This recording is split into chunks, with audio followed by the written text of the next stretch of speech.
പ്രിയ സജ്ജനങ്ങളെ, ഇതിഹാസങ്ങളിലൂടെ എന്ന ചാനലിലേക്ക് ഏവർക്കും സ്വാഗതം. അതിവേഗ ഫലപ്രാപ്തി നൽകുന്ന നവരാത്രി വ്രതാനുഷ്ഠാനം എങ്ങനെയെന്ന് നമുക്ക് നോക്കാം.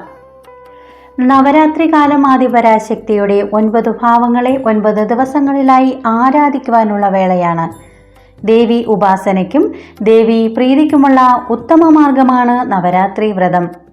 കന്നിമാസത്തിലെ അമാവാസി കഴിഞ്ഞു വരുന്ന വെളുത്തപക്ഷം പ്രഥമ മുതൽ നവമി വരെയുള്ള ദിവസങ്ങളാണ് നവരാത്രി വ്രതം അനുഷ്ഠിക്കേണ്ടത്. ഒക്ടോബർ 3 വ്യാഴാഴ്ചയാണ് നവരാത്രി വ്രതം ഈ വർഷം ആരംഭിക്കേണ്ടത്. അമാവാസി നാൾ മുതൽ വ്രതം തുടങ്ങുന്നതും ഉത്തമം. പൊതുവെ നവരാത്രി കാലത്ത് ആദ്യ 3 ദിനം പാർവതി ദേവിക്കും, അടുത്ത 3 ദിനം ലക്ഷ്മി ദേവിക്കും, അവസാന 3 ദിനം സരസ്വതി ദേവിക്കും പ്രാധാന്യം നൽകി വരുന്നു. ദുർഗാഷ്ടമി നാളിൽ ദുർഗയായും, മഹാനവമി ദിനത്തിൽ ലക്ഷ്മിയായും, വിജയദശമിയിൽ സരസ്വതിയായും ആരാധിക്കാറുണ്ട്. ചന്ദ്രദശ, ചൊവ്വാദശ, ശുക്രദശ എന്നീ ദശാകാലങ്ങളുള്ളവർ നവരാത്രി വ്രതം അനുഷ്ഠിക്കുന്നത് ദോഷപരിഹാരത്തിന് ഉത്തമമാണ്. വിദ്യാർത്ഥികൾ മാത്രമല്ല നവരാത്രി വ്രതം ആചരിക്കേണ്ടത്. ഏതു പ്രായത്തിലുള്ളവർക്കും മാതൃസ്വരൂപിയായ അമ്മയുടെ അനുഗ്രഹത്തിനായി 9 ദിവസം നീണ്ടു നിൽക്കുന്ന ഈ വ്രതം അനുഷ്ഠിക്കാവുന്നതാണ്. 9 ദിവസം വ്രതം അനുഷ്ഠിക്കുവാൻ പറ്റാത്തവർക്ക് 7, 5, 3, 1 എന്നീ ക്രമത്തിൽ അനുഷ്ഠിക്കാമെന്ന് വിധിയുണ്ട്.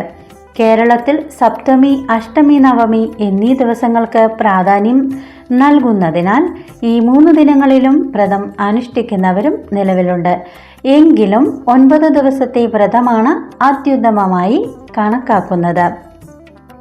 ഈ ദിവസങ്ങളിൽ ഭദ്രദീപം, അതായത് 5 തിരിയിട്ട നിലവിളക്ക് തെളിയിക്കുക. സർവ ഐശ്വര്യത്തിനാണ് ഭവനങ്ങളിൽ ഭദ്രദീപം തെളിയിക്കുന്നത്. ഈ 2 തിരികൾ കൈകൂപ്പുന്ന വിധത്തിൽ കിഴക്ക്, തെക്ക്, പടിഞ്ഞാറ്, വടക്ക്, കിഴക്ക്, വടക്ക് കിഴക്ക് ദിശകളിൽ തിരിയിടുക. വിളക്ക് തെളിയിക്കുമ്പോൾ ആദ്യം വടക്ക് കിഴക്കേ കോണിലെ തിരി ആദ്യം തെളിയിക്കണം. ശേഷം വേണം പ്രദക്ഷിണമായി കിഴക്ക്, തെക്ക്, പടിഞ്ഞാറ്, വടക്ക് എന്നീ ക്രമത്തിൽ വിളക്ക് തെളിയിക്കാൻ. മനസ്സിനെയും ശരീരത്തെയും ശുദ്ധമാക്കാനുള്ള വ്രത കാലയളവാണ് നവരാത്രി എന്നും പറയുന്നു. ഈ കാലയളവിൽ സൂര്യോദയത്തിന് മുന്നേ കുളിച്ച് നിലവിളക്ക് കൊളുത്തി ദേവീസ്തുതികൾ ജപിക്കണം. ലളിത സഹസ്രനാമം അത്യുത്തമമാണ്. മത്സ്യ മാംസാദികൾ വർജിക്കുക. സാധ്യമെങ്കിൽ അരിഭക്ഷണം 1 നേരമായി ചുരുക്കുക. വ്രതം അനുഷ്ഠിക്കുന്നവർ ഭക്ഷണത്തിൻ്റെ മാത്രമല്ല വാക്കിലും പ്രവൃത്തിയിലും ശുദ്ധിയുണ്ടാവണം. 9 ദിവസം അടുപ്പിച്ച് ദേവീക്ഷേത്രത്തിൽ കുളിച്ചു തൊഴുന്നതും ശ്രേഷ്ഠമാണ്.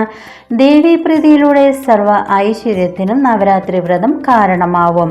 നവരാത്രി വ്രതത്തെ പറ്റിയുള്ള ഈ വീഡിയോ ഏവർക്കും ഇഷ്ടപ്പെട്ടു എന്ന് ഞാൻ കരുതുന്നു. വീഡിയോ ഇഷ്ടമായെങ്കിൽ ലൈക്ക് ചെയ്യുവാനും ഷെയർ ചെയ്യുവാനും സബ്സ്ക്രൈബ് ചെയ്യുവാനും ശ്രമിക്കണേ. അതോടൊപ്പം ഞാനിടുന്ന ഓരോ വീഡിയോയും നിങ്ങൾക്ക് ലഭിക്കുന്നതിനായി ബെല്ലൈക്കൺ കൂടി ഒന്ന് സ്പർശിക്കുക. ഇതിഹാസങ്ങളിലെ മറ്റൊരു പൊരുളുമായി അടുത്ത വീഡിയോയിൽ വരും വരെ നന്ദി, നമസ്കാരം.